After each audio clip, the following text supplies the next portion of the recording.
I'm now speaking with Hattie Moore. Hattie, why are you down here?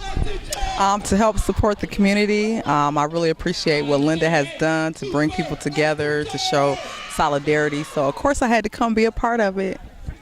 But, you know, anytime you got to come together to show solidarity, it's usually a reason why you got to do that. So, what is the reason why we got to show solidarity in a historic context? I think it's to show that we do have a universal language of love and unity and kinship.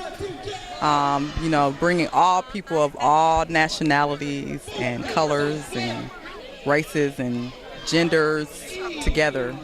Well, but here, the nationalities, I see this black and white. Yes. But what I'm driving at is when you say that we got to be brought together, anytime you put something back together again, that means it's been divided.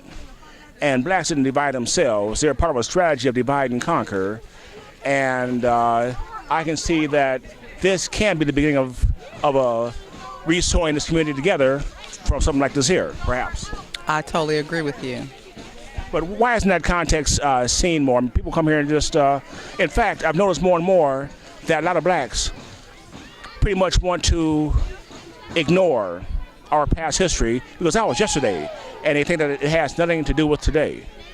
Well, I would have to disagree with that thought process. I mean, we're definitely, both whites and blacks are affected by the past.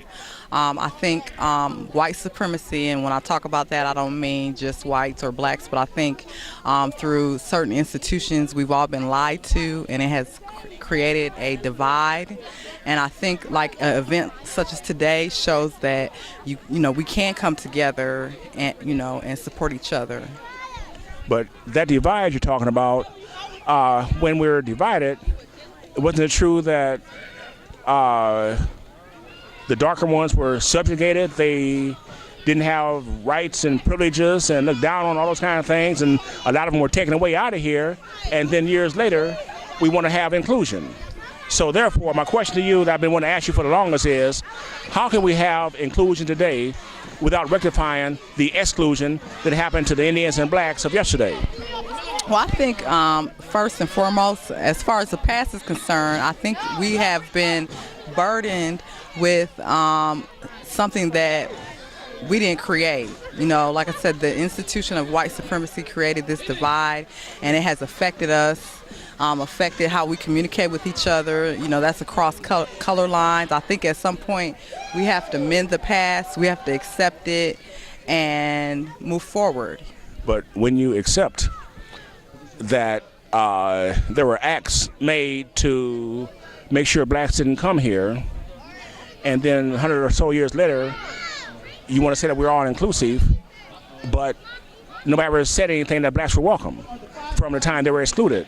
Now, when you come forward here a 100 years, that's like putting a Band-Aid on a cancer, isn't it? I mean, I don't mean like accept it as in forget about it. That's not what I'm saying. I'm saying accept it as far as that's not our burden to carry. I mean, I think we need to learn to love each other and support each other and move forward. That's not our burden. I think at some point you have to go to the source that created it. And this was, and I don't want to exclude anyone, but this was created by I don't want to say majority, but white people that were trying to, what's the word I want to say? I don't know what the reason was behind it, but I personally think that it was some kind of... Let me help. Genetic... No. Oh, go ahead. We're in Indiana. Yes. The first governor of Indiana tried his best to turn Indiana into a slave state. That was William Henry Harrison's intention. Yes. He tried 2 different times to turn Indiana into a slave state. So that's not any distant theory. That was done then, and we know that numerous mayors or governors were part of the Ku Klux Klan. Absolutely. And we know that we had an Indian Removal Act because we're right here in Fort Wayne, and this was the headquarters, Ain't no Indians around here. Exactly. So we look at all that stuff. Anyway, I'm just kind of I don't mean to be facetious or be picking on you. I think this is important to talk about because a lot of people don't know the history of Indiana and how it played into slavery and some of the, you had your after dark laws and other things that went on in Indiana that a lot of people don't know about taxation on black people in order to live here, things of that nature. A lot of people don't know the history. It's not just the South. A lot of times people think slavery and things of that nature just happened in the South, but it was all across states. So. But my point is, I've been bringing that up, is when those kind of laws were in place, the laws may have changed, but we've got generations of people who've been conditioned under those laws to think less of black people. Now all of a sudden we're all inclusive, and something is missing out of the equation. Well, see that, and that's why I said it. I don't think we should just forget about it. I think, like I said, we've all been lied to because we've all read the same history books.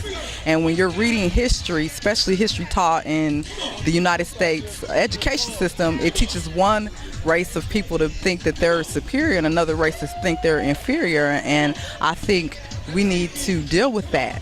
First off, not forget about it, but deal with it. But I think our responsibility is to make peace with it and move forward because it's not our burden to carry, because I know, and I'm just speaking, just a thought that popped in my head, but like when people use derogatory labels to, talk about blacks or other groups of people, that creates a division, of course, and, a lot of people don't know how to handle that, and that creates people that want to fight and just continue the division. That's why I think we need to make peace with it. It's not our responsibility and move forward. We got to recognize this system of white supremacy for what it is.